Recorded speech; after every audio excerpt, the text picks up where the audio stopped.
السلام علیکم ورحمۃ اللہ وبرکاتہ۔ بسم اللہ الرحمن الرحیم۔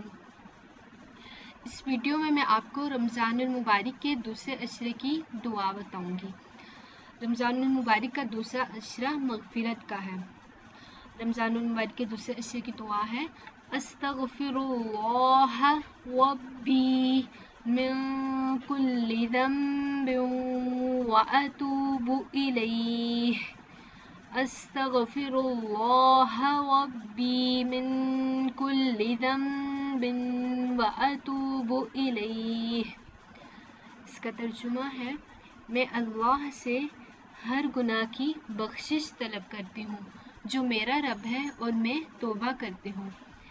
I seek Allah's forgiveness for all my sins, who is Lord, and I ask for repentance.